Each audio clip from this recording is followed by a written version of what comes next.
Assalamualaikum warahmatullahi wabarakatuh. Perkenalkan, nama saya Muhammad Salim Ma'ruf, NPM 18124556. Di sini saya akan mempresentasikan makalah saya yang berjudul Konsep Pendidikan Islam Holistik Komprehensif demi memenuhi tugas dalam mata kuliah Kapitas Selekta Pendidikan Islam dengan dosen pengampu Ibu Mardia Agustina STHI MPDI. Konsep pendidikan Islam holistik komprehensif pada dasarnya adalah upaya mengonstruksi seluruh komponen pendidikan. Di antaranya adalah visi, misi, tujuan, kurikulum, proses belajar mengajar, pendidikan dan tenaga kependidikan, lulusan, pengelolaan, sarana prasarana, pembiayaan, lingkungan, kerjasama dan evaluasi dengan berdasarkan pada akar-akar landasan normatis, psikologis, sosiologis, kultural, filsafat keilmuan, manajemen, ideologi, dan tasawuf, sehingga konsep pendidikan tersebut mampu melahirkan manusia yang seutuhnya.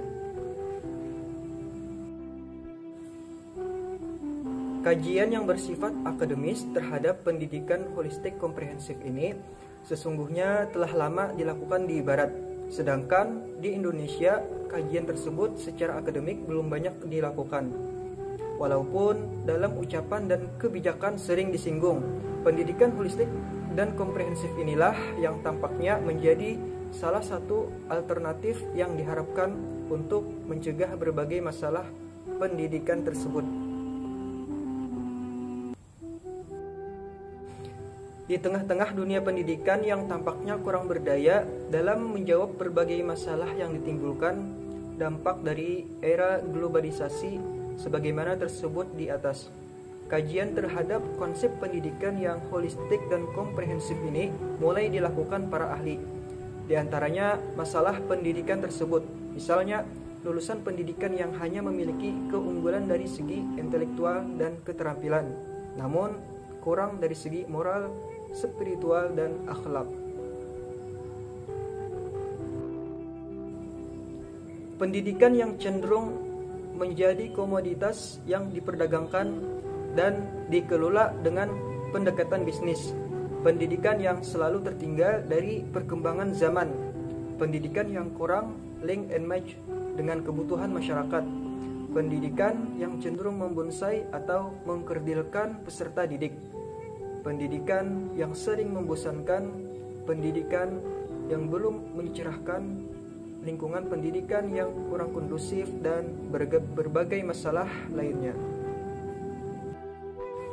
Konsep pendidikan holistik komprehensif telah mencoba memaksimalkan aspek kreatif inovatif pendidikan, seperti pada pembelajaran yang berbasis karakter, bercorak, reflektif, mengintegrasikan kurikulum, mengutamakan pembelajaran yang menyenangkan, aktif, dan mencerahkan, menyempurnakan proses transformasi pendidikan, memberdayakan interaksi keilmuan yang dinamis, memfokuskan tujuan demi pendidikan masa depan, memanfaatkan kemampuan dasariah atau basic skill, mengelola pengalaman siswa, bercorak kontekstual, menumbuhkan spiritualis anak, mewujudkan pribadi berintegritas, mengenalkan seni holistik untuk penggalian metodologi pembelajaran, menjawab tantangan pendidikan, menawarkan transformasi sebagai sarana problem solving pembelajaran holistik.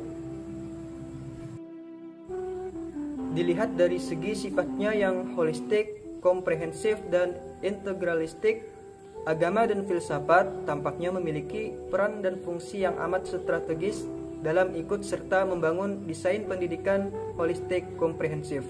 Untuk itu, kajian secara lebih khusus terhadap agama dan filsafat dalam hubungannya dengan desain pendidikan holistik masih perlu dilakukan. Telah kita sadari bahwa manusia terdiri atas 4 elemen, yakni intelektual, emosi, indrawi atau fisik, dan spiritual. Tiap-tiap elemen ini memiliki sisi-sisi yang harus dikembangkan.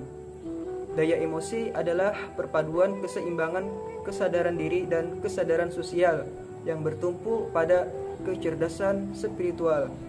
Puncak dari daya emosi adalah spiritualitas. Daya pikir adalah kemampuan optimum dari berpikir linear, asosiatif, dan integral.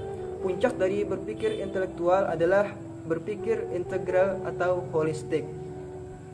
Daya fisik atau kemampuan kematangan fisik dapat optimum jika memperhatikan asupan makanan yang bergizi, thayyib, dan halal. Puncak dari kebaikan perkembangan fisik adalah kehalalan. Jika keempat elemen ini menyatu dalam sebuah limas, maka akan diperoleh sebuah segitiga yang menyatukan ketinggian setiap elemen. Daya spiritual akan menyatu dengan daya pikir integral dan menyatu dengan daya fisik optimum. Sebagai ilustrasi, kondisi ini dapat dikatakan bahwa mata secara fisik dapat mengindrai yang serba nyata, dan dengan daya spiritualitas dapat merasakan yang tak terindrai. Telinga dapat mendengar secara fisik, dan dengan daya spiritualitas dapat merasakan yang tak terindrai. Jika demikian bangunan elemen manusia, maka pendidikan Islam haruslah memiliki kerangka yang mampu membangun tubuh dan jiwa manusia agar dapat tegak berdiri seperti di atas. Pada akhirnya, sebuah konsep pendidikan holistik yang mengembangkan keempat elemen ini seharusnya mampu meningkatkan kapasitas iman, ilmu, dan amal setiap manusia. Oleh karena itu, dalam konsep pendidikan holistik Islam, peran tauhid menjadi titik sentral sebagai penyatu dari semua elemen manusia. Islam lahir dengan revolusi tauhid yang menempatkan posisi Allah Subhanahu wa taala, manusia, alam, dan ad-din pada tempat yang jelas. Islam lahir dengan revolusi tauhid yang mengubah paradigma berpikir tentang yang nyata dan yang gaib, yang lahir dari yang satu, yaitu Allah Subhanahu wa taala.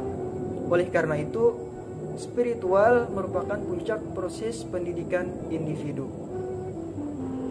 Mungkin ini saja yang dapat saya sampaikan. Salah khilaf mohon maaf. Wabillahi taufiq wal hidayah. Wassalamualaikum warahmatullahi wabarakatuh.